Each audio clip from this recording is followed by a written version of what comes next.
আকাশবাণী কলকাতা। এবার শুনবেন করোনা সংক্রমণ ও তার প্রতিকার নিয়ে আকাশবাণী কলকাতার সংবাদ বিভাগ প্রযোজিত বিশেষ সচেতনতামূলক অনুষ্ঠান করোনা ক্লিনিক। আজকের অতিথি নিউরো অ্যানাস্থেসিওলজিস্ট ডক্টর কল্লোল দেব। আজ শুনবেন সাক্ষাৎকারটির প্রথম পর্ব। দ্বিতীয় পর্ব আগামীকাল। সাক্ষাৎকার নিচ্ছেন অগ্নিবীণ চট্টোপাধ্যায়। ডক্টর দেব, করোনা ক্লিনিকে আপনাকে স্বাগত। নমস্কার। বেশ কয়েক মাস ধরে আমরা করোনার বিরুদ্ধে লড়াই করছি। মানুষ অনেক কিছু মেনেও চলেছেন। সম্প্রতি দেখা যাচ্ছে একটা গা ছাড়া মনোভাব। অনেকে মাস্ক পরছেন না, অনেকে পরলেও সেটা এমন ভাবে পরছেন যেটা কোনো কাজের নয়। এই বিষয়টা কতটা মারাত্মক হয়ে উঠতে পারে? এটার ফল খুব মারাত্মক হতে পারে এবং সুদূর প্রসারী হতে পারে। কারণ যিনি মাস্ক পরছেন না তিনি নিজের তো ক্ষতি করছেনই, তার সঙ্গে অন্যদেরও ক্ষতি করছেন, আর বাড়িতে যারা আছেন ওদের প্রতি অন্যায় করছেন। কেন করছেন? কারণ ওনার হয়তো রোগ হবে না, বা উনি হয়তো বয়সও কম, ওনার শরীরে ভাইরাসটা যাবে, নাকের মধ্যে থাকবে, মুখে থাকবে, হাতে থাকবে, তারপর সেই ভাইরাসটা নিয়ে গিয়ে বাড়িতে উনি ছড়াবেন।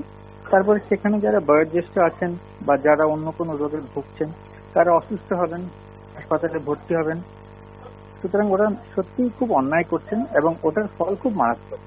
আমাদের মধ্যে যে উদাসীনতা চলে এসছে মাস্ক পরার ব্যাপারে, ওটা খুব ক্ষমার অযোগ্য আর কি। আমাদের প্রত্যেকের উচিত একে অন্যকে বলা যে আপনি মাস্ক পরছেন তো, আর আমি নিজেও মাস্ক পরছি, এটা সবাইকে বলুন। তাহলে আমাদের মধ্যে সচেতনতা আরো বাড়বে। কারণ আমরা এতদিন কাটিয়ে এসেছি, এই 6 মাস, আর শেষের আর কিছুদিন আমরা যদি এখন নিজেদেরকে সতর্ক করতে না পারি তাহলে আমরা অন্যায় করছি নিজেদের প্রতি আর সমাজের প্রতি। ডক্টর দেব, একটা জিনিস খুব মারাত্মক হয়ে উঠছে, পোস্ট রিকভারি কমপ্লিকেশনস। আমরা অভিনেতা সৌমিত্র চট্টোপাধ্যায়কেও এইভাবেই হারিয়েছি। তার তো করোনা নেগেটিভ হয়ে গিয়েছিল, কিন্তু এমন কিছু কমপ্লিকেশন ডেভেলপ করলো যেটা পরে কিন্তু তাকে আর ধরে রাখা গেল না। এই পোস্ট রিকভারি কমপ্লিকেশনটার নিয়ে যদি একটু বলেন। হ্যাঁ, আমরা যত দিন যাচ্ছে আমরা এই রোগটার সম্পর্কে অনেক কিছু নতুন নতুন জিনিস জানতে পারছি, যেগুলো আগে আমরা জানতাম না, বা আগে আমাদের কাছে ওই জিনিসটা আমাদের জানা ছিল না যে সেভাবেও কাউকে ক্ষতি করতে পারে এবং ভাইরাসটা মানুষকে মৃত্যুর দিকে ঠেলে দিতে পারে।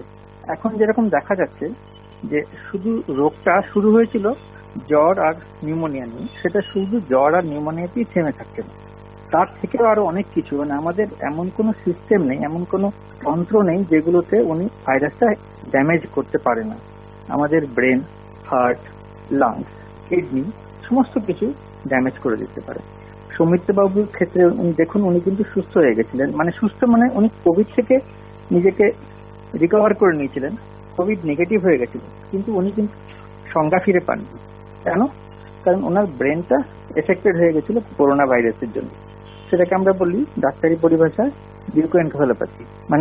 ব্রেনটা আর নিজের সেন্সের মধ্যে ছিল না, অনেক দিনই ছিল না, এবং সেটা ওখান থেকে আর ফিরে আসতে পারেননি। তারপরে যেটা হয় মাল্টি অর্গান ফেলিয়ার বলি, যে প্রত্যেকটা অর্গান ফেল করতে শুরু করে। আপনার হার্ট ফেল করবে, লাংস তো অলরেডি খারাপ ছিল, সবকিছু মিলিয়ে সমস্ত হার্টের মাসেল গুলোকে ড্যামেজ করে দেয়। হার্টের যে পাম্পিং ফাংশন সেটা কমে যায়। হার্ট হঠাৎ করে অ্যাবনর্মালি বিট করতে পারে, প্রচন্ড ফাস্ট হঠাৎ করে গেল, হঠাৎ করে হাত বন্ধ হয়ে গেল। বা পালমারি এম্বোলিজম, বুকের ধমনির মধ্যে ওখানে একটা জায়গাতে ক্লট হয়ে গেল, রক্ত জমাট বেঁধে গিয়ে ব্রেনে চলে গেল, হঠাৎ করে মৃত্যুর দিকে ঠেলে দিল। ওগুলো হচ্ছে, হঠাৎ করে মারা যাচ্ছে। তো অনেক ধরনের কমপ্লিকেশন দেখা যাচ্ছে। তার এই নয় যে আপনার একবার কোভিড হয়েছে তারপরে আপনি সুস্থ হয়ে গেছেন, কোভিড নেগেটিভ হয়ে গেছে, তার মানেই কিন্তু ওখানে রোগটা শেষ হয়নি। আপনাকে সতর্ক থাকতে হবে। এখন কেন্দ্রীয় সরকারের যে সতর্কতা এসছে, আপনাকে 2 মাস এই রোগের পরে আপনাকে 2 মাস সতর্ক থাকতে হবে। ওই 2 মাসের মধ্যে যে কোনো সিমটম হবে, যে কোনো সিমটম যেটা আপনি মনে হচ্ছে যে ডাক্তারের কনসালটেশন করা দরকার, আপনি অবশ্যই করোনা ক্লিনিক আছে বা ডাক্তারের কাছে আসবেন, ওখানে আপনি নিজেকে দেখাবেন। কোনো কিছুই হালকাভাবে নিতে হবে না। 2 মাস নিজেকে সতর্ক থাকতে হবে। আরো দীর্ঘমেয়াদী কোনো ক্ষতি কি করে দিতে পারে এই ভাইরাস, এটা আমরা বুঝতে পারবো 2-1 বছর পরে? হ্যাঁ, নিশ্চয়ই এটা হতেই পারে, কারণ এই ভাইরাসটা তো বেশি দিনের নয়, 1 বছর মাত্র হয়েছে। এর সুদূর প্রসারী প্রভাব কোন কোন অর্গানের মধ্যে থাকবে, হার্টের মধ্যে থাকবে, লাংসের মধ্যে থাকবে, বা ব্রেনে থাকছে, আমরা এখনো কিছু বলতে পারছি না, কারণ এটা নিশ্চয়ই সুদূর প্রসারী প্রভাব থাকবে। যত দিন যাচ্ছে, আমরা যেটা বললাম শুরুতে, যে দিন যাচ্ছে আমরা অনেক কিছু নতুন ভাবে জানতে পারছি। আজকে যেটা আমরা দেখছি, আবার 1 বছর পরে বা 6 মাস পরে হয়তো তার থেকে আরো বেশি কিছু দেখবো। সুতরাং যাদের ক্ষেত্রে খুব মারাত্মক ভাবে রোগটা হচ্ছে, ওদেরকে সতর্ক থাকতে হবে, আর ভবিষ্যতেও ওর থেকে কোনো অন্য কমপ্লিকেশনও হতে পারে। সেদিকটা অবশ্যই খুব চিন্তার। আর একটা বিষয় হচ্ছে, শীত আসছে, শীতের সময় একটা বাড়তি বিপদের কথা অনেকে বলছেন, আপনি কি বলেন? হ্যাঁ, শীতের সময় আমাদের নিশ্চয়ই সতর্ক থাকতে হবে, কারণ শীতের সময় এখন যেরকম হচ্ছে, দেখুন দিনের বেলা গরম থাকছে, হঠাৎ করে ঠান্ডা পড়ে যাচ্ছে সন্ধ্যের সময়। এই সময় ট্রানজিশন যে পিরিয়ডটা, এই সময়টা আমরা যদি নিজেদেরকে সতর্ক না থাকি, হঠাৎ করে ঠান্ডা লেগে যাওয়ার এই প্রবণতাগুলো যাদের থাকবে, তাদের ক্ষেত্রে খুব মারাত্মক রোগ হতে পারে।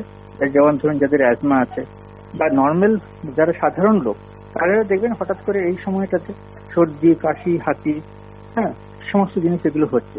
যখনই আমাদের এই সিজন চেঞ্জের সময়টা, ঠান্ডা থেকে আবার গরম যখন পড়বে, বসন্তকালটা, বা এখন যেমন গরম থেকে ঠান্ডা হচ্ছে, এই সময়টা আমাদের যে কোনো রোগের প্রাদুর্ভাব খুব বেড়ে যায়। সেটা যে কোনো রোগ হতে পারে, ইনফ্লুয়েঞ্জা হতে পারে, করোনা ভাইরাসের অ্যাটাকও হতে পারে। শীত না থাকার সময় মানুষ যতটা জলের ব্যবহার করেন বা সাবানের ব্যবহার করেন, শীতে কিন্তু স্বাভাবিকভাবেই একটা জল ঘাঁটবো না বা সাবান অতটা ব্যবহার করব না, এরকম একটা প্রবণতা এসে যায়। সেটা তো নিশ্চয়ই পরিহার করা উচিত। নিশ্চয়ই এই জিনিসটা নিজেদের মধ্যে সচেতন থাকতে হবে। আমরা গরমকালটা পেরিয়ে এসেছি, আমরা যারা যারা বাইরে বেরোচ্ছি, বাজার হাটে যাচ্ছি, যেখানে পাবলিক প্লেসে যাচ্ছি, বাড়ি ফিরে এসে আমরা জামা কাপড়গুলো ছাড়ছি, হাত সাবান দিয়ে ধুচ্ছি, পা ধুচ্ছি, তারপরে চান করছি সাবান দিয়ে। এই জিনিসগুলো কিন্তু আপনাকে মনে রাখতে হবে, প্রতিবার করতে হবে। এই জিনিসটা যদি আমরা কখনো ভুলে যাই, তাহলে ওর ফলটা কিন্তু মারাত্মক হতে পারে। যদি আমি সেই রকম জায়গায় যাই, আমাদের যারা চিকিৎসক বন্ধু আছেন, যারা স্বাস্থ্য সেবার সঙ্গে জড়িত, তারা শীত, গ্রীষ্ম, যে কোনো সময়, যে কোনো রাতেই হোক, যে কোনো সময় হোক, ওরা কিন্তু বাড়ি গিয়ে এই নিয়মগুলো একদম সুনিপুণ ভাবে পালন করছেন। সাবান দিয়ে হাত ধোয়া, চান করা। আর সাধারণ মানুষের ক্ষেত্রে আমি এটাই বলবো, শীত হোক গ্রীষ্ম হোক, শীতকালেও আপনি বাড়ি গিয়ে, যখনই বাড়ি ফিরবেন, বাড়ি গিয়ে আপনি নিজেকে পরিষ্কার রাখুন, চান করুন, আর সবাইকে সতর্ক করুন যে এইভাবে নিজেদেরকে পরিষ্কার রাখতে হবে।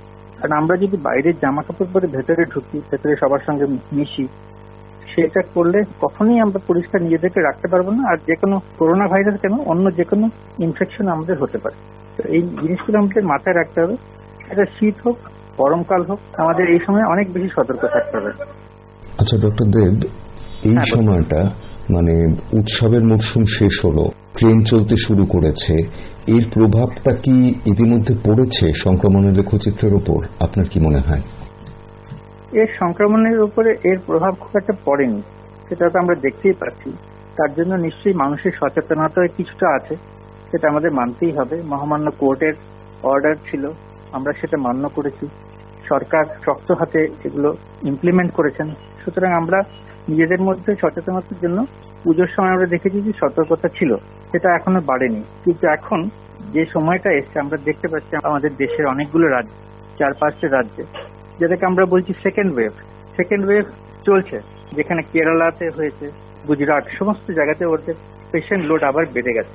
সেই দিক থেকে আমাদের এই রাজ্যে নিশ্চয়ই এখনো সেকেন্ড ওয়েভ আসেনি, কিন্তু আমরা যদি সতর্ক না থাকি, আমরা কিন্তু সেকেন্ড ওয়েভের দিকে এগিয়ে যাব। শুনলেন আকাশবাণী কলকাতার সংবাদ বিভাগ প্রযোজিত বিশেষ সচেতনতামূলক অনুষ্ঠান করোনা ক্লিনিক।